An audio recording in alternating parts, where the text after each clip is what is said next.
documentário que acabou de ser lançado sobre o caso Gabby Petito traz novos detalhes sobre os últimos dias dela, traz textos que não eram conhecidos ainda, novos trechos das body cams dos policiais, trechos do diário dela, fala sobre um namorado que não se sabia que ela tinha tido antes do Brian Laundrie e filmagens de família e amigos. Eles começam falando sobre o antes de tudo, sobre como eles se conheceram, sobre o que a família da Gabby achou dele, sobre como eles decidiram ir morar juntos e sobre como eles acabaram indo para essa tal dessa viagem. Sobre o lado do Brian Laundrie, da família dele, no documentário se diz que eles não quiseram comentar, o que é totalmente esperado. Porém, depois que saiu o documentário, a família diz que eles não foram consultar. Mas tem uma amiga que conhecia ambos, o Brian e a Gabby, que fala mais ou menos sobre o lado do Brian. Olá, meu nome é Patrícia, esse é o canal Lares e Lugares. Esse não é um conteúdo que eu faço normalmente, porém, eu fiz o primeiro vídeo em português da internet sobre o caso Gabby Petito enquanto ele ainda estava se desenvolvendo. Eu lembro que naquela época era só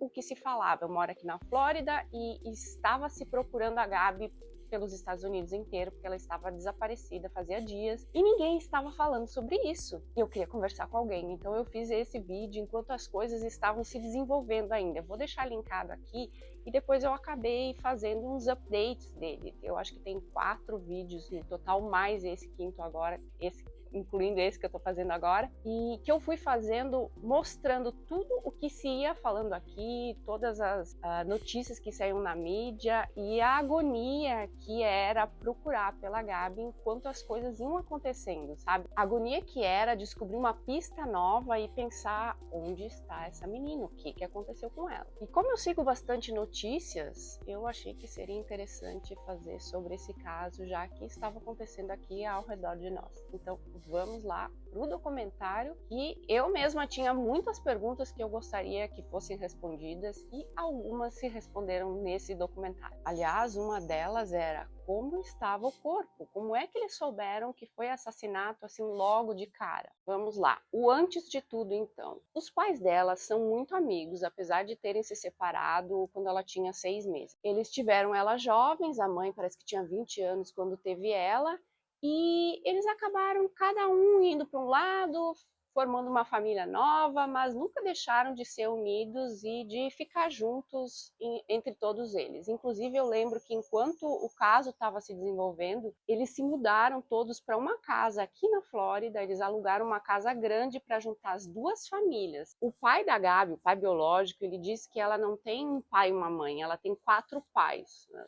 2 pais e 2 mães, porque a madrasta e o padrasto gostavam dela como se fosse filha e estavam preocupados e envolvidos tanto quanto os pais biológicos. Essa que era amiga de ambos, que eu vou chamar aqui de amiga 1, ela conheceu eles no grupo de artes. Ela conta que a Gabi chegou depois e que ela era a única menina num grupo que era mais de meninos e que essa amiga estava empolgada em ter outra amiga porque eram só meninos lá. Ela disse que o Brian Laundrie parecia sempre 10 anos mais velho, ele já tinha perdido cabelo já naquela época lá, com 16, 17 anos, e que depois da graduação ele ficou meio perdido, sem saber o que fazer da vida, estava meio que trabalhando para se sustentar. Ela conta que ele estava morando por aí, com as coisas dele dentro do carro, dormindo no sofá da casa de um amigo, e ela estava dividindo a casa com outros amigos, e que eles disseram, ó, nós temos um quarto sobrando, se tu quiser pode vir. E assim o Brian foi morar com ele. Ela conta que depois disso eles ficaram muito próximos e que um dia ele estava ajudando a montar um móvel para a casa dela e ele estava lá deslumbrado, que ele falou assim para ela: eu não sei se tu é a minha melhor amiga ou o amor da minha vida, que eu sou muito burro para distinguir entre os dois. E ela conta que depois disso eles acabaram meio que ficando mais distanciados porque ela via ele como um irmão. E ela diz que depois disso ele começou a namorar a Gabi. Os pais contam que acharam ele meio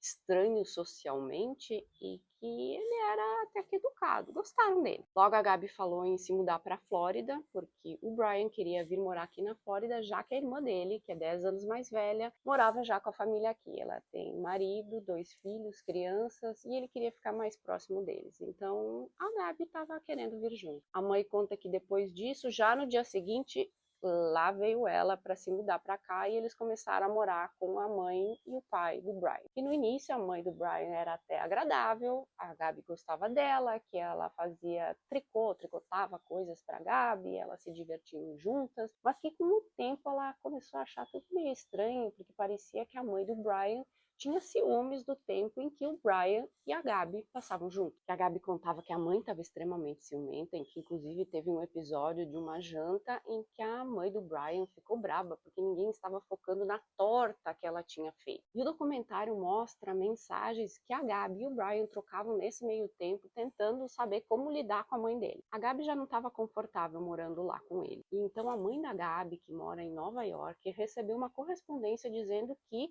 o endereço da Gabi para a correspondência tinha mudado para lá. A mãe da Gabi achou estranho, perguntou se ela estava se mudando de volta e a Gabi disse que não, que ela não tinha feito isso, que provavelmente tinha sido a Roberta, a mãe do Brian, que tinha decidido que o endereço da Gabi ia voltar a ser o da mãe dela. A mãe ficou surpresa e até falou para ela: nossa, essa mulher deve te odiar muito. Aparece uma segunda amiga. Elas se conheceram através de um aplicativo que promove amizades e elas acabaram virando grandes amigas. Elas estavam sempre juntas enquanto a Gabi não estava com o Brian, e acabava que ele às vezes tinha ciúmes delas duas juntas. Ela conta que da primeira vez que eles se conheceram, o Brian foi com a Gabi e ele ficou olhando de longe as duas interagindo, quase como se fosse uma mãe ou um pai cuidando do filho, deixando brincar com o amiguinho de longe, sabe? Diz que ele era agradável, mas que ele tinha um lado meio obscuro. Parece um vídeo que provavelmente foi o Brian que gravou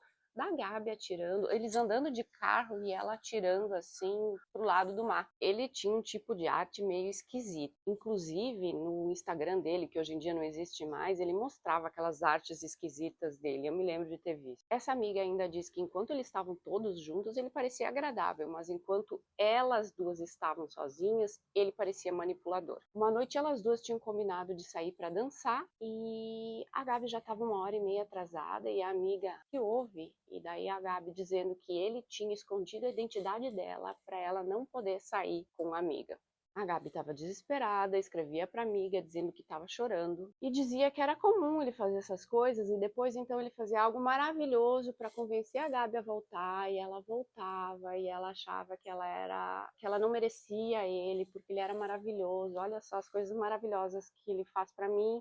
Eu não mereço ele, olha como ele é legal. A amiga disse que ele propôs casamento para ela, um belo dia que eles estavam lá no meio do mato e que uma borboleta pousou no dedo dela e que ele não tinha aliança de casamento ainda, aliança de noivado para propor, mas propôs o casamento, o noivado ali mesmo, dessa forma, porque disse que era um sinal do universo. A mãe da Gabi achou estranho ela não ter aliança, porque aqui é bem importante essa história de ter aliança, né? É algo muito sério. Quando tu propõe casamento, tu vai lá, compra aliança, apresenta para a namorada e é bem importante isso para os americanos. Então, não ter a aliança de noivado era algo estranho. A mãe questionou ela, mas ela disse que não achou estranho porque o casamento não era importante, eles só queriam viver juntos. O documentário usa AI, inteligência artificial, para recriar a voz da Gabi, contando passagens do diário dela. Então, eles começam a narrar como se fosse a Gabi narrando, a voz da Gabi narrando. Ela conta que eles compraram uma van e que eles iriam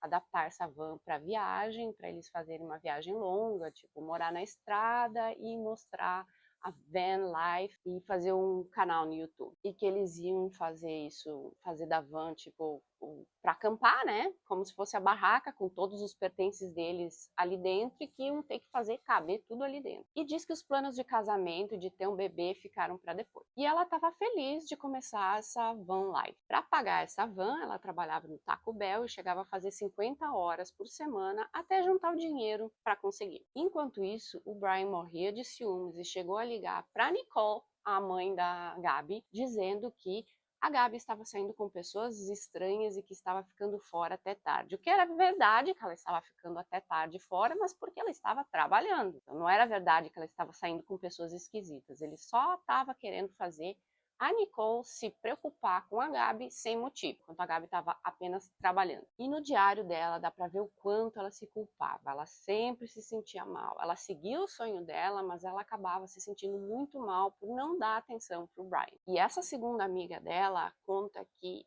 acha que a Gabi já tinha percebido que algo estava estranho ou que não iria dar certo ainda antes da viagem. Por causa dos ciúmes, o Brian estava isolando ela de todas as pessoas, isolou inclusive dessa outra amiga. Enquanto a Gabi estava se sentindo mais independente por estar trabalhando fora e conseguindo pagar pelo sonho dela. Então saíram de viagem. A mãe disse que abraçou ela e que ela chorava muito sem saber por quê. A Gabi chorava muito, né? Sem saber por quê. A mãe conta que elas se abraçaram e ela pediu para o Brian cuidar da filha dela e ele disse, eu vou cuidar. O documentário mostra também vários takes que encontraram no computador da Gabi que não foram pro ar no canal dela. Então foram gravados durante a viagem, mas não tinham sido ainda editados para ir ao ar, porque o canal dela acabou tendo um vídeo só. Ela parecia bem focada em tentar criar esse canal, em se dedicar a esse canal, enquanto o Brian aparece achando um saco de fundo e tem inclusive uma cena em que ele revira os olhos. Ela diz que queria que tudo fosse certinho porque ela queria que essa fosse a sua carreira. Aquela amiga número 1, que era amiga dos dois, conta que o Brian achava que isso era uma estupidez. E muitos desses takes que não foram ao ar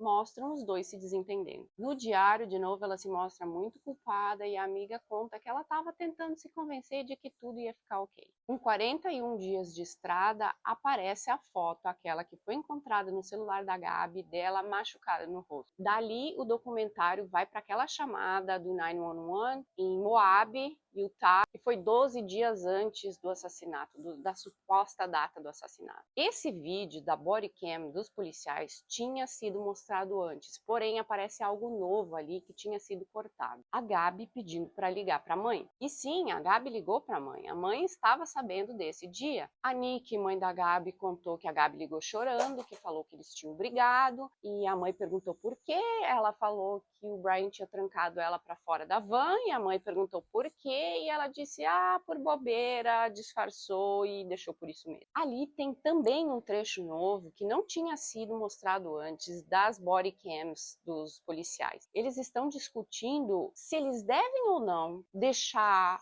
os dois separados, inclusive um deles fala o seguinte, porque em muitos casos acontece de deixar os dois juntos, a mulher é assassinada e nós não queremos que isso aconteça. Porém, nesse caso, eles acabaram se convencendo de que a Gabi é que era a agressora e não o Brian. E o Brian estava achando o máximo, né? Enrolando, achando engraçado. O policial estava lá falando, é assim mesmo, eu quando brigo com a minha mulher também é melhor dar um tempo, ficar separados, então decidiram que iam colocar ele num hotel e ela na van e pediram para eles não conversarem durante a noite e só conversar na manhã seguinte quando eles estavam com a cabeça mais fresca. A mãe disse que ficou preocupada, pediu para ela voltar, mas de novo a Gabi ignorou, disse que ia ficar tudo bem. E então o documentário revela que a Gabi tinha um ex-namorado e que ela ligou para ele depois desse acontecimento. Ele conta que ela ligou chorando, que ele entendeu como um pedido de ajuda, de que ela queria sair dessa situação, mas que não sabia como. E esse ex-namorado conta que acha que ela não sabia o que o Brian poderia fazer com ela. Depois disso, foi quando ele voltou para a Flórida, ele pegou um voo, voltou aqui para a Flórida e disse que ia limpar um depósito. História bem estranha, né? O que vocês acham dessa parte? Ele voltou para cá, para a Flórida, para supostamente limpar o tal do depósito, aí depois pegou e voltou para lá onde eles estavam, em Utah. Enquanto isso, a Gabi ficou trabalhando na edição do vídeo, que foi o que ela postou no canal dela 7 dias depois desse episódio em Moab. Esse namorado falando, ele parece que ele gostava muito dela, muito, e que eles se davam muito bem. Ele conta que eles se conheceram no momento errado. Ambos estavam num momento que não era o certo para eles ficarem juntos. Ele viu os posts dela viajando e ficou chateado, porque ele disse que essa era a vida que eles tinham planejado para eles dois. a Gabi e esse ex-namorado, mas que ficou feliz por ela estar vivendo o sonho dela. No dia 22 de agosto, alguns dias antes dela ser vista em público pela última vez, eles conversaram por telefone, ela e esse ex-namorado, atualizando sobre a vida, sobre como estava tudo, e ele disse que achou que ela estava precisando conversar, estava precisando desabafar, e ficou ouvindo bastante, e ofereceu para que ela chamasse ele de novo se precisasse continuar conversando. Ela falou para ele que ela tinha um plano de deixar o Brian, que ela precisava fazer, só não sabia quando isso ia ser feito. Ele disse que pela voz dela, achou que ela estava preocupada em como ele reagiria, e ele disse para ela ser cuidadosa. No dia 27/8, o último dia em que ela foi vista em público, ela mandou uma mensagem para ele, só que ele não teve tempo de responder, ele não viu na hora. Depois disso, tem aquela última filmagem deles mesmo, que eles aparecem indo no mercado, Whole Foods, que foi a última vez que ela foi vista em público. A Nick, mãe da Gabi, conversou com ela de novo, perguntou como eles estavam indo. A Gabi disse que convenceu ele a ficar acampando do lado de fora e ela ficar na van. E o Brian disse para ela que ela poderia ficar com a van se pagasse ele. A mãe da Gabi perguntou se eles estavam terminando. Ela disse que eles não estavam terminando e falou brincando que ela poderia fazer mais dinheiro sozinha, como sendo uma viajante de van life. E disse que estava dirigindo para um camping. No dia 28/8 só aparecem fotos recuperadas dos equipamentos deles, tiradas pelo Brian de natureza, de bichos mortos, como se ele estivesse caminhando por aí. Durante essa caminhada, testemunhas deram carona para ele. Uma delas disse que ele estava fedendo, inclusive, que achou que ele estava caminhando fazia muito tempo. No dia 30/8, a mãe da Gabi recebeu aquela mensagem: Can you help Stan? Você pode ajudar o Stan? Stan é o vô dela. E a Gabi normalmente chamava ele de vô, não de Stan. A mãe achou estranho, mas pensou, de repente o Brian tá escrevendo, né, porque a Gabi tá dirigindo. Só que o tempo foi passando e a mãe não conseguia contato com ela. Ela sabia que a Gabi poderia estar num lugar sem sinal, né? Afinal, sabia que estava num lugar remoto aí, no meio desses parques, e sabia que poderia ser difícil o contato, então esperou um pouquinho mais. Já no dia 9/9, vários dias depois de ter tido contato com ela pela última vez, ela resolveu chamar o pai da Gabi e perguntar se ele tinha alguma notícia dela, e ele respondeu que não. Ela resolveu ligar para o ex-namorado dela, que também não tinha notícia, e ele achou que a Gabi talvez pudesse ter colocado em prática o plano de abandonar o Brian, e ficou preocupado. No dia 10 de setembro, uma sexta-feira, a mãe da Gabi tentou falar com a mãe do Brian, não recebeu resposta, foi bloqueada. O pai dela também tentou, também não recebeu resposta. O irmão da Gabi também tentou e eles disseram que iam chamar a polícia, então. No dia 11 de setembro, então, a Gabi foi reportada como desaparecida e, à noite, a polícia foi até a casa dos pais do Brian. E essa é uma imagem que não tinha sido revelada pela polícia ainda, deles indo até a casa do Brian Laundrie falando com os pais dele. Os pais dizem que não vão falar, que o Brian tá assim em casa e que eles têm advogado. Os policiais já acharam muito estranho ali, porque o cara tinha voltado para casa com a van, sem a namorada, e os pais estão dizendo que não querem falar e estão com um advogado, alguma coisa estava muito estranha ali. Depois que os policiais saíram da casa do Brian, voltaram para o carro, conversaram com outra policial que tinha ligado para Cassie, a irmã do Brian, e o Brian teria falado para Cassie que eles tinham brigado e que a Gabi tinha ficado num hotel lá em Utah. Eles ali já estão bem desconfiados, já tem coisa que não tá batendo. O policial volta lá, tenta insistir mais um pouquinho, dizer, olha, essa história tá meio estranha, tem certeza que tu não quer falar nada? Eles dizem que não, e então eles recolhem a van da casa do Brian Laundrie. A partir daí, os pais se juntam e vão a público pedir ajuda para ver se alguém viu alguma coisa. E então todo o país fica sabendo e estava todo mundo tentando descobrir o que tinha acontecido com essa menina. O Joe, o pai da Gabi, biológico, foi o que estava organizando tudo. O Jim, o padrasto, foi para o Wyoming. E assim começaram as buscas pela Gabi. Era uma área imensa, porque era lá do Wyoming e vindo por carro até aqui na Flórida. Poderia ter acontecido qualquer coisa nesse meio tempo. Inclusive, durante as buscas pela Gabi, se encontraram 9 ou 10 corpos que não tinham nada a ver com o caso. Depois da volta do Brian Laundrie para casa, inclusive, ele foi acampar com a família e com a Cassie, a irmã e a família dela. Ela diz que não sabe de nada. Inclusive, as pessoas entrevistaram, as pessoas da rua mesmo, né, foram lá conversar com ela, e ela dá a entender que ela realmente não sabia de nada e que ninguém estava falando com ela, os pais não estavam falando com ela, e que ele não teria falado nada mais, que ela não sabia de nada. A polícia estava de olho na casa do Brian Laundrie. Depois pessoas começaram a ir lá e tinha gente fazendo pressão 24 horas por dia. As pessoas estavam tentando tornar a vida deles um inferno e eu acho que conseguiram mesmo, mas nem assim eles se renderam. As pessoas colocaram fotos da Gabi, tentando fazer pressão para que eles falassem, mas nada deles falarem. Só que no dia 17 de setembro, os pais reportam o Brian como desaparecido. Ele tinha fugido da casa, de debaixo dos olhos da polícia, e ninguém sabia onde ele estava. Então agora não era mais só a Gabi desaparecida, o Brian também estava desaparecido. E a polícia foi e fez uma busca e apreensão na casa do Brian Laundrie. E foi quando eles encontraram aquela famosa carta Burn After Reading. Queime depois de ler, que a mãe do Brian teria escrito para o Brian, em que fala sobre: meu Deus, eu te amo tanto, eu levaria uma pá para ajudar a esconder um corpo. Eu fiz um vídeo só sobre essa carta e vai ficar linkado aqui. E como eu disse, essa altura do campeonato já estava todos os Estados Unidos tentando entender o que aconteceu e todo mundo se juntando para ver se encontrava alguma pista. Começaram a falar, ó, quem estiver nessa área ali, ao redor da área onde ela foi vista pela última vez, vejam fotos, vejam vídeos para ver se alguém tem alguma pista. E foi quando um canal do YouTube percebeu que eles estavam na área e estavam gravando, porque eles tinham, se não me engano, era um ônibus que eles têm, que tem a câmera na frente, eles passavam gravando o tempo inteiro. E eles perceberam que eles tinham a gravação da van estacionada. A partir dessa gravação, a polícia então tinha um lugar menor para procurar, e que ainda assim era grande, mas eles saíram a cavalo e lá foram procurar nessa área. E foi quando eles encontraram um corpo, que depois se confirmou que era o da Gabi. Ela estava com um moletom, pelo que deu para entender, ela estava com um moletom na cabeça e o cabelo saindo para fora do moletom.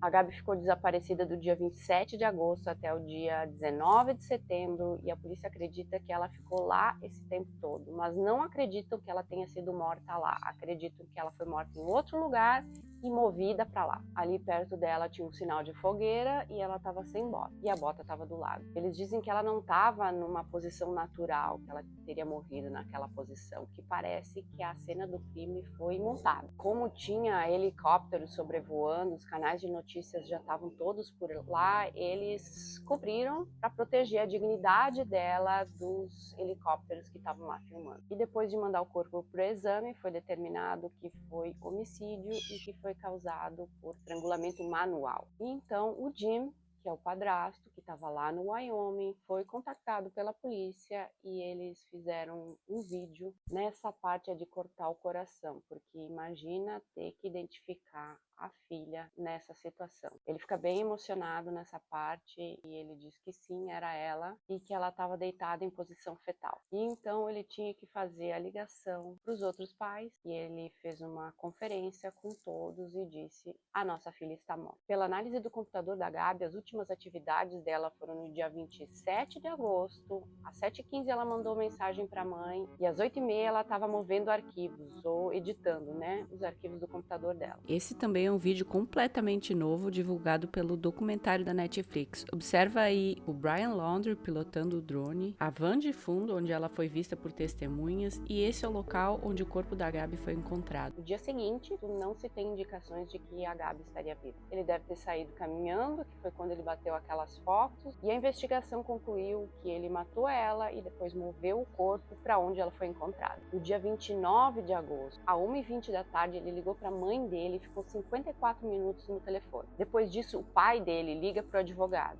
e eles até às 13h30 da tarde ficam ligando um pro outro. E os registros telefônicos dele mostram que enquanto ele estava caminhando, ele ficava mandando mensagens pro celular da Gabi dizendo: ah, eu tô chegando em tal área, ah, eu tô chegando em tal área, como pra fingir que ele estava mandando notícias para ela. Álibi. Só que as mensagens não são lidas pelo celular da Gabi até o momento em que o Brian chega até onde o celular estava. Ou seja, ele ficou mandando essas mensagens e só abriu quando ele chegou e teve acesso ao celular da Gabi. Não foi ela que abriu. No dia 30 de agosto, ele começou a voltar para a Flórida e ele inclusive fez um Zelle, que é tipo Pix daqui, com $700 mandando da Gabi, da conta da Gabi, para ele e com uma mensagem: tchau, Brian, nunca mais te peço nada, como se eles estivessem terminando e ela estivesse mandando dinheiro para ele. Ele faz várias paradas em postos de gasolina e usa o dinheiro dela. Agora ele era um fugitivo federal procurado pelo FBI. No dia 14 de setembro, antes dos pais do Brian reportarem ele como desaparecido, eles viram que tinha o carro do Brian num parque em Northport, aqui na Flórida. Esse carro teria recebido uma multa por estar lá parado e os pais foram lá para recolher. O Brian teria dito que iria para lá para dar uma caminhada, para refrescar a cabeça, levou equipamento de camping e comida, e que não era incomum ele ir fazer isso, então os pais não estranharam. A polícia diz que eles confundiram o Brian com a mãe dele, que eles supostamente teriam um tipo físico parecido. Por isso eles perderam o Brian de vista e o Brian fugiu de debaixo dos olhos dele. Inclusive a Cassie, que é a irmã, e a Roberta, que é a mãe, fazem piada e dizem que o Brian não iria gostar nada disso, de achar que ele parecia fisicamente com a mãe. No dia 18 de setembro se começam as buscas pelo Brian Laundrie. É uma época que aqui na Flórida é de chuvas e está alagado por tudo. Os pântanos se enchem e as pessoas faziam buscas com água até a cintura, até o peito. Era uma busca muito difícil. No dia 20 do 10, a água tinha baixado um pouquinho e o parque Mayaka Hatch, onde o Brian supostamente estaria, é reaberto. Os pais do Brian Laundrie vão para lá para tentar procurar o filho e depois de 1 hora lá, eles encontram a mochila do cara. 45 minutos depois, a polícia encontrou o corpo do Brian Laundrie a 1 milha de onde o carro teria sido deixado. Todas as coisas que ele levou junto, os calçados, a roupa, estava tudo lá. Porém, o corpo dele tinha sido reduzido a ossos. O relatório da autópsia diz que a morte teria sido suicídio causado por tiro na cabeça. Dentro de uma mochila à prova d'água tinha fotos do casal, do Brian e da Gabi, e um caderninho escrito por ele, que é o caderninho que eu fiz o vídeo. Eu mostrei todo o caderninho lá. Ele escreveu para a família dizendo que os amava e dando tchau. E inventou que a Gabi teria caído na água e que estava frio, que ela tinha se machucado, que ela fazia sons de dor e que ela implorava pelo fim da dor e que ele matou ela porque achou misericordioso. Óbvio que o relatório da autópsia dela prova que isso é besteira, que é trova do Brian para tentar encobrir o que ele fez. E, como eu disse, é por aí que acaba, não se sabe muito mais sobre isso. Quem sabe no futuro os pais dela vão falar algo mais. Mas como eles chegaram nesse acordo com os pais do Brian Laundrie, talvez eles nunca possam falar mais sobre o assunto. Talvez nesse acordo eles tenham falado sobre jamais abrir a boca, porque eu me lembro que os pais dela falaram assim, ó, não é o que nós queríamos, mas é o melhor para ter a paz para todo mundo, sabe? Porque isso é muito sofrido para eles. Imagina ficar se arrastando ainda mais tempo assim. Então eles chegaram num acordo que não era o melhor, mas que trouxe paz para eles. Em outubro de 2022, eles foram toda a família lá no local, fizeram uma homenagem, inclusive eles bateram uma foto em que aparece uma mancha de luz, que eles acham que pode ter sido ela por estar lá com ele. Me digam o que vocês acham disso tudo e se por acaso tiver alguma novidade, eu vou fazer mais vídeos. Até mais, tchau, tchau.